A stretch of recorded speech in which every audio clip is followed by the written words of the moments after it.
welcome back to the SPL with Tasteless and GTR. We're going on into our second match today. DJ versus Junior. That's right, GTR. And I'm really curious to see how this game plays out because CJ and Junior are two teams that have really small rosters. I believe they have maybe 6 players on their team, which means that's correct. There's less variety of what you can see from the lineup of both teams. It's really about as small as a team in Pro League can be. Because, I mean, granted, there are days where one player is sick, right? Then you're really limited by who you want to select. But at the same time, they do have very solid lineups. Yes, despite the fact that there's a reason why they have these small lineups is because they have a lot of good players on them. And CJ, you've got a lot of superstars like ByuL, Hero, Byung. Sure. Junior has Maru, SOS, Rogue, Creator. It's the star-studded lineup. You can't look at the Junior lineup and look at every player and say that guy's just like not that great of a player. They're all great players on their teams. And so it really does come down to a few very intense high-level matches that, frankly, are pretty hard to guess the outcome of. Yeah. You know? As we've got a lot of good games here between the individual games between CJ and Junior here today. We'll get to them as that graphic shows up, but both these teams are sort of struggling right now. Although Junior is 3rd place, they were runners-up last year. CJ enters at the bottom 3 of this season so far, so they really want to get this win to try and get back into this title race. Yeah, a lot of pressure. This is actually one of the more important matches here at SPL for sure. These two teams, both very solid. Whoever comes out on top has a much better shot overall in the rest of this tournament. Yeah, especially considering the fact that we do not have Pro League tomorrow because it is a public holiday. Oh, that's right, yeah. It does mean that there's a bit of a lull in the Pro League games waiting till next week, so no StarCraft 2 tomorrow. That's your time to play. Yes, okay? Play StarCraft 2 while we have a public holiday here in Korea. That's right. We'll all have the day off, and also Wednesday, GSL Code S Thursday. We have the SSL. You and I are going to be doing that. And then on Friday, GSL Code S again. So I know normally we do have StarCraft 2 out here, a very special holiday in Korea.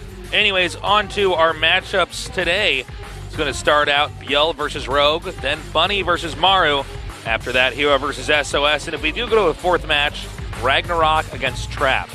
ByuL versus Rogue is one of the more intriguing matchups because Rogue, as you can see with that downward arrow, he has been in a slump. He played in that Code S group with Taja and Zest. And it was pretty sad, actually. It was like it was not characteristic of Rogue to go out like that because, especially that game against Taja, he just played really poorly. And we'll see if he's bounced back from that. You know, it's scary, too, because when I was casting it, I could really see how sad he was, how upset he was with his results. And even after that, he hasn't played too terribly well. So I'm curious to see how he's going to perform today here.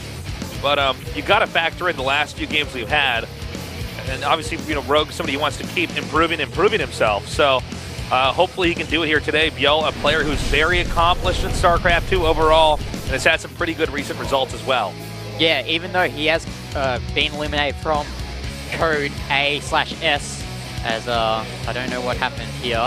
Just let me fix this thing. All right, we have to relog into the game. We got dropped there, but yeah, ByuL not doing incredibly well in individual leagues, but he has had some good results here in Pro League. Yep. Again, here at ZVZ, it's tough to say who's actually better. It looks like a little bit more faith here in the generic Green Wings player, Rogue, from the team, but we'll have to see, man. I mean, one ZVZ, anything can happen, you know? Yeah, and especially on a map like Prion Terraces, those gold bases cause a lot of crazy builds. And, it's actually really dead even between these two players. So I honestly think this game was a coin flip because Rogue might be out of his hoodoo and might be able to win this game. Yeah, let's see what happens here. Not surprisingly, casters all across the board are siding with ByuL here, and I think that is because of the shocking recent results here. From Rogue, but that's been been abysmal. That's been a reason why Jin is still sending him out, even though he's got poor results. So, well, I don't think he's an overall bad player. He just seems to be in a sudden, like we're in the middle of a slump. Yeah. And you know, sometimes slumps make the player better, stronger. They humble them, make them, you know, train even harder. Other times it can be the, you know, beginning of the corrosion of their skill and their ability to perform on a big stage.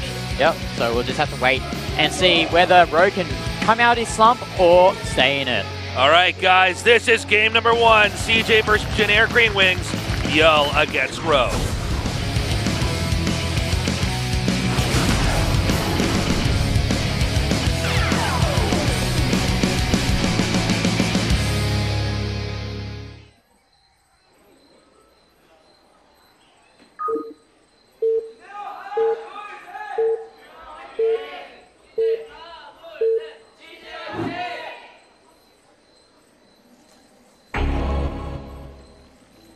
All right, over here in the upper left, in the red, it is ByuL.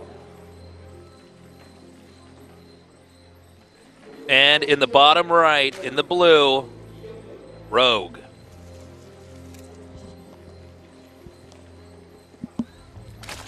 So, I think first and foremost, GTR, we really need to talk about this map and how it impacts not just Zerg in general, but ZVZ. You have a gold base right there at your natural. You'd be crazy not to take that. Of course, you also can get another gold base for your second. So it does change the way ZVZ looks overall.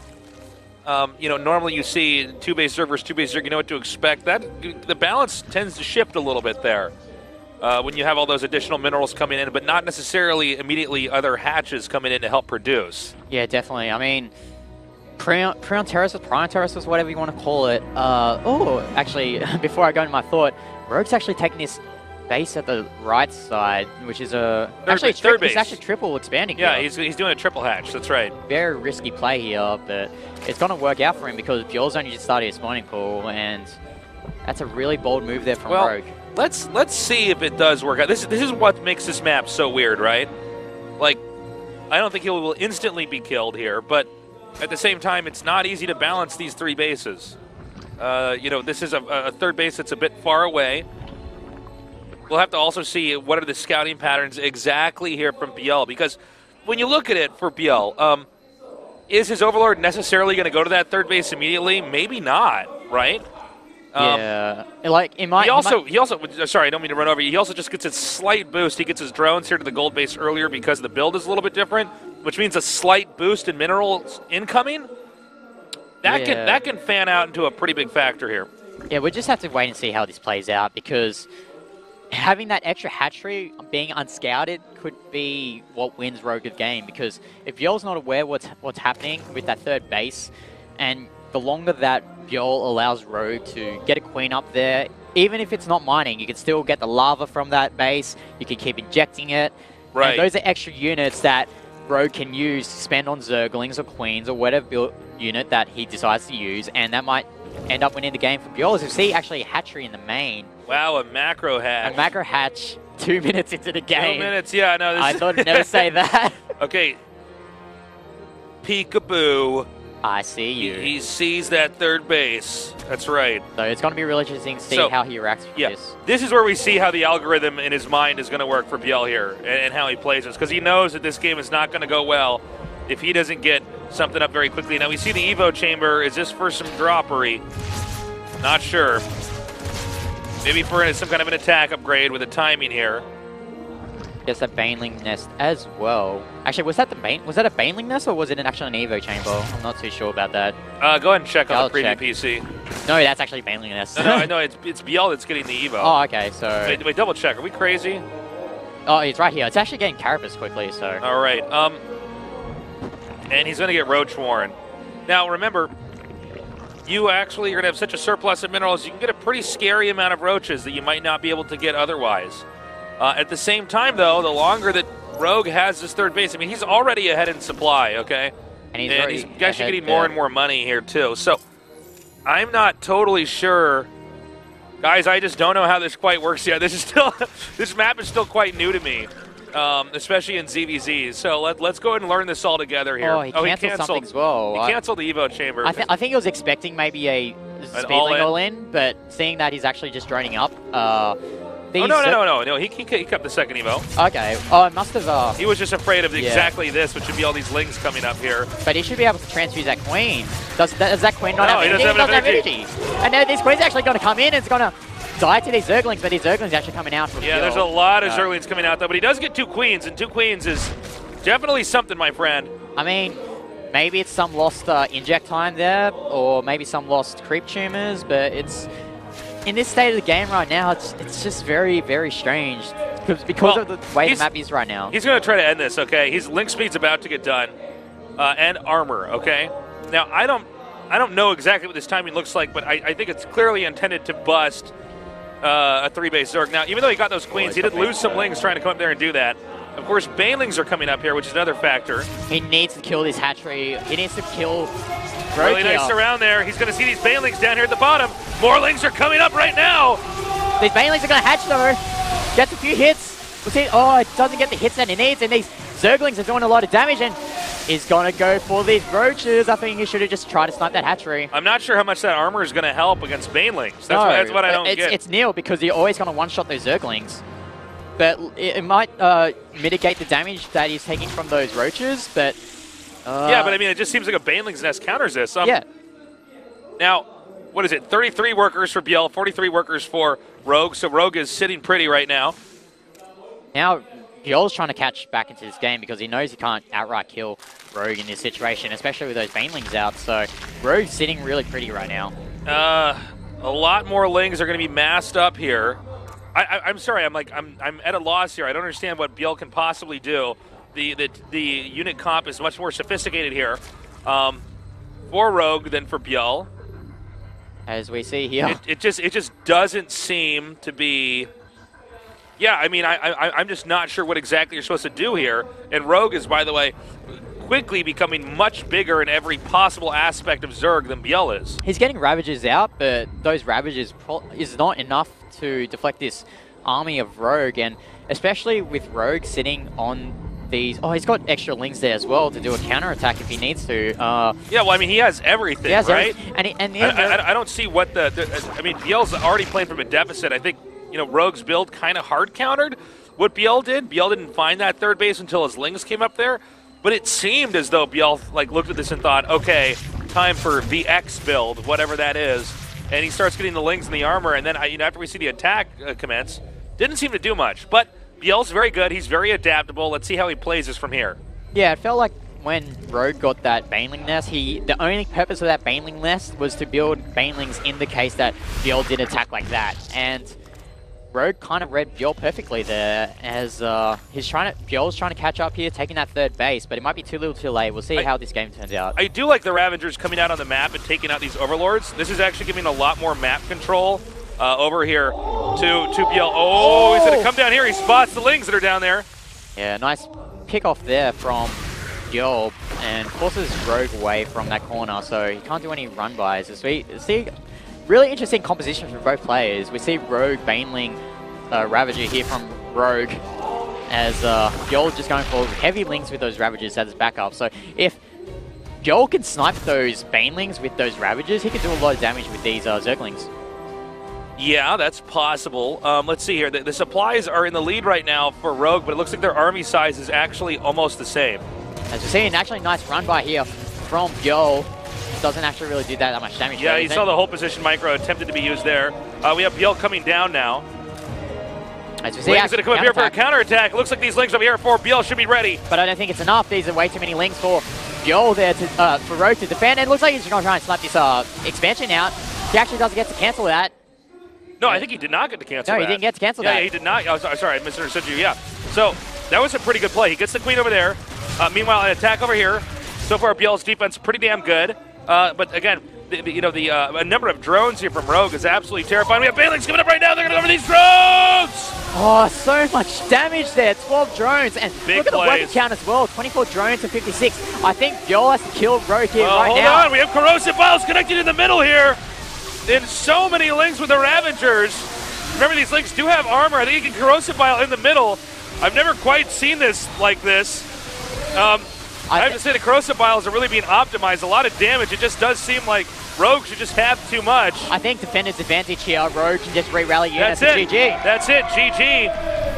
I mean, ByuL had to do that attack, especially with those Banelings coming into that third base of ByuL, taking out all those drones. That was really interesting to see the mass Lings, because you can see that there's no way to run away from Corrosive Vial, but in the end, I mean, the Roaches are just too many, too strong.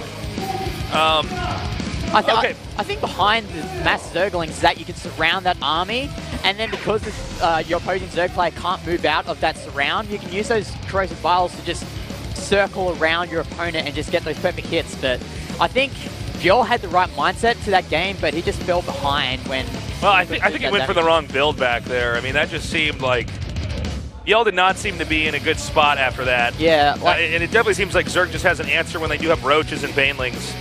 No matter how much finesse and agility you have, against stuff like that with Lings, I mean, it's much easier for the defender to hold that. But it's good to see, though, Rogue taking that win. He definitely needed that win, especially against a really good opponent like ByuL. That's definitely sure to increase his confidence coming into the rest of Pro League for this season. Yeah, well, that much is very true, man. I mean, there's no way otherwise. So, big plays there for Rogue. I believe, what is up next? It's SOS? I think it's... Oh, no, that might be our third game, actually. We'll check the sheet right now. Hold up, I actually have tons of papers on me right now. But anyways, yeah, I mean, let's actually see what these guys are going to be able to pull off Bunny right now. Bunny versus Mario, that's right. I was so excited about the SOS match. I was like, wait a minute, that can't be right. There's something else in there. You saw SOS behind him, yeah. Yeah, and that immediately made me think of it, and I thought that doesn't necessarily mean anything, though. Okay, Bunny versus Mario. I expect everybody voted Bunny here. Bunny? You think Bunny? I mean Mario, sorry. I was like, whoa.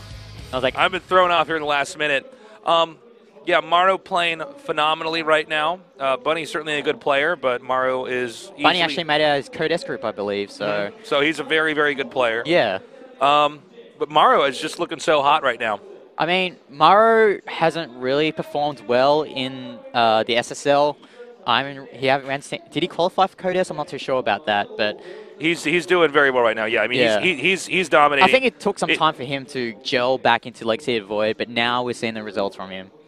It's also interesting because you have players that are better in long matches where they have many games to try to download their opponent, and not just Mario, but SOS is also quite good at that as well. Best of ones are harder, I would say, for Jin Air at times.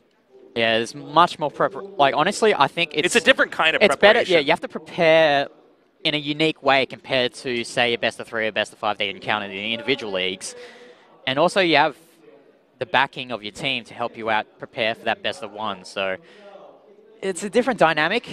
And Bunny is outmatched by Mario on paper, but anything can happen. But I mean, you could do some kind of weird cheese. Yeah. There's a lot of different stuff that that you could pull out. So Mario, I think, should win this, though. I mean, that would be pretty weird if he didn't. Also, though, just going back to that last game, what you said is very true. It is exciting to see Rogue actually playing and winning again, because I was getting pretty used to Rogue being a guy who was always going to be around, and especially in his recent Code S games.